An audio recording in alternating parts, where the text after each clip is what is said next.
你我皆唐门，生在绝世中。大家好，我是霍宇浩，现在就以我的第一人称视角一起体验《斗罗大陆2之绝世唐门》第115集的故事吧。上集说到，我在冰火两仪眼中收获到了新的10万年魂灵八角玄冰草，之后来到昊天宗寻找东儿，与泰坦前辈切磋之后，得知东儿醒了，他平安了。这巨大的喜悦如同炽热的阳光，瞬间驱散了我心底最深的阴霾。可紧随其后的是那失去记忆、身份抹消的冰冷消息，他忘了我们的一切，甚至连名字都被剥夺了。他现在是谁，在何处？他的父亲，那个神秘莫测的存在，又会将他带向何方？牛天的话言犹在耳，每一个要求都像烙印，深深烫进我的心底。力量分毫斗罗，救还保护他的能力，这些问题像毒蛇一样啃噬着我的神经。牛天的态度强硬而坚决，我知道再纠缠也无济于事。大陆茫茫，靠运气吗？不，这不只是运气。秋儿他把命运的权柄都交付给了我，这份馈赠连同我自己的命都压在这一线希望上了。我必须找到他，一定能的。信念前所未有的通达。既然东儿的安危不再是悬顶之剑，那所有的痛楚、迷茫都暂时有了搁置的理由。目标前所未有的清晰，变强，不顾一切的变强，然后去找他。无论天涯海角，这份决心像一团火，点燃了我疲惫的灵魂，甚至让刚刚饱受摧残的经脉都感到一丝灼热的兴奋。我猛地站起，身体在力量的回归下显得轻快，也因那无法言说的急切而绷紧。不能再等了，恢复巅峰只是第一步。现在是时候去见母亲了，该把这份沉甸甸的喜讯和誓言亲口告诉她。冰冷的触感从指尖传来，是那块新修的花岗岩墓碑。我跪在母亲坟前，视线模糊地扫过那几个字：爱妻霍云之墓。落款是代号。风穿过这片寂静的小山丘，吹得我脸颊生疼，却吹不散心口那股又酸又胀的闷痛。8年了，我终于回来了。可为什么是他？为什么是现在？用这冰冷的石头，用这迟来的爱妻2字，就想抹平过去的一切吗？我用力攥紧拳头，指甲几乎嵌进掌心。8年，我像疯了一样修炼，不敢停歇，不敢想你，就怕那蚀骨的恨意会让我失去理智，白白送死。每次脑海中浮现您的样子，最后定格的都是您闭不上眼的样子，那绝望的眼神像刀子一样扎在我心上。如今我是双生武魂的魂圣了，终于有勇气站在这里，和这修葺一新的坟墓像一盆冷水浇在我燃烧了8年的恨火上，发出嗤嗤的声响，冒出令人窒息的烟雾。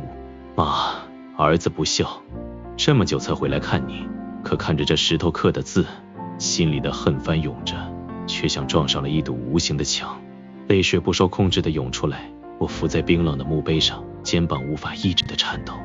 这些年压在心头的巨石，东儿的失踪，秋儿的牺牲，所有无处诉说的痛苦、愧疚和思念，都随着泪水汹涌而出，浸湿了母亲的墓碑。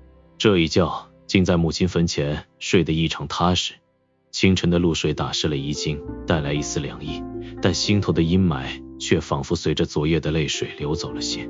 梦里母亲依偎在那个男人怀里微笑的画面，终究只是幻影。我重重地磕了9个响头，额头撞进泥土的闷响，每一下都承载着我的誓言。母亲，您看着吧，儿子会走他走过的路，用军功，用实力，一步步走到他面前。我要让他亲手迎您回府，承认您是正妻。我要让整个星罗帝国都知道，霍云的儿子比代号更强。星罗帝国西北玉明城第6后备军团的征兵处，空气里弥漫着汗味、尘土味，还有新兵们的不安和好奇。我穿着粗布衣服，脸上涂着易容的药膏，镜子里映出一个20多岁、一脸憨厚、扔人堆里找不着的普通青年。谁懂？看着征兵处前举尸所的队伍，还有那几名吆喝的老兵，一种奇异的平静感取代了之前的激荡。这里将是我复仇之路的起点。唐东，四叶城人，务农出身，19岁。我把伪造的身份证明递给桌后的军官，他懒散地靠在椅背上，扫了一眼，指了指旁边地上大小不一的石锁，举个试试。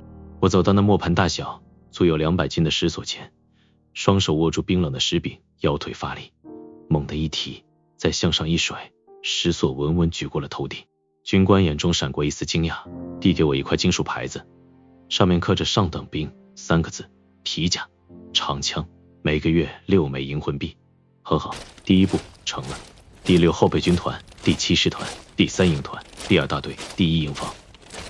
30张简陋的木板床，草席薄入，新兵们的抱怨声此起彼伏。那个胖子新兵对我的话不屑一顾，转身就要往外走，我一步跨出，挡在他身前。他蒲扇般的大手推搡过来，我捏住他的虎口一带，脚尖轻点他的支撑脚，他立刻狼狈地翻倒在地，营房瞬间安静了。我扫视着这些年轻的面孔，声音不高，却带着不容置疑的力量。不听命令可以，不服气也可以，打败我，队长你来做。那个叫王小店的青年出手了，动作灵活，但在我面前依旧不够看。2下之后，他抱拳认输。看着他们眼中或惊讶或收敛的神色，我忽然想起了史莱克，想起了东阿，那时的我们不也是这样开始的吗？校场上，毒辣的太阳炙烤着大地。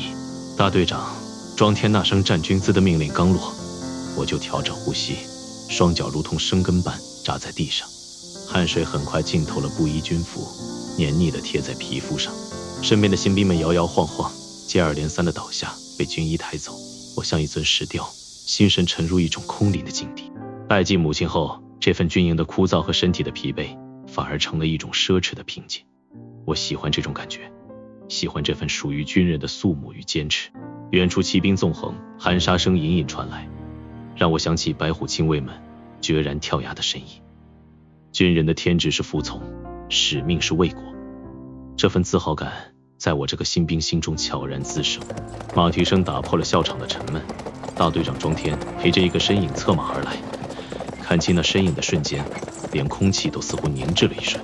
金色的长发在阳光下飞扬，一身亮银色板甲勾勒出修长匀称的身形，小麦色的皮肤，一双蓝色的大眼睛，炯炯有神，眼团长许云。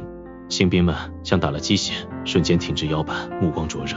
我注意到身边那个叫戴洛黎的新兵，身体明显绷紧，血液流速加快，而许云扫过他的目光里带着一丝不易察觉的轻蔑。庄大队长点了我们2个坚持到最后的人处理。唐东，第1小队小队长，戴洛黎，副队长，升上等兵。我平静的应是。戴洛黎也答应了，但我能感觉到他投来的目光变得灼热，充满了不服输的劲头。夜幕下的校场角落，戴洛黎拦在我面前，开门见山。唐东，把队长位置让给我，名头给我，营房还是你管。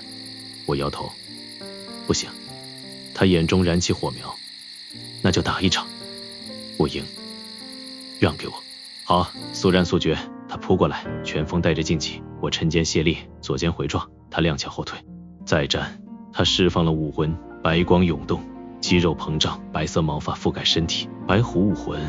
但不对，没有那霸道的黑白纹路，没有奇异的双瞳，只有纯粹的白色。戴洛黎这个名字，记忆深处一个模糊的身影浮现，那位给过我和母亲温暖的侧室夫人，她的孩子，难道他是我同父异母的弟弟？代号的小儿子。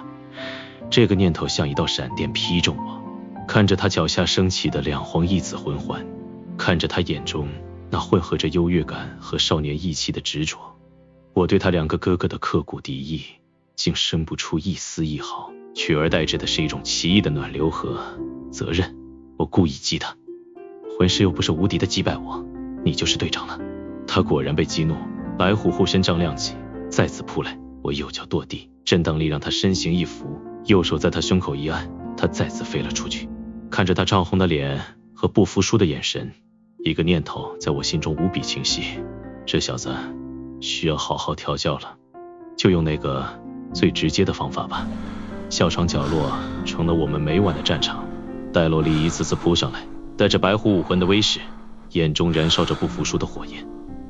我一次次将他摔倒在地，控制着力道，让他疼，却不伤筋动骨。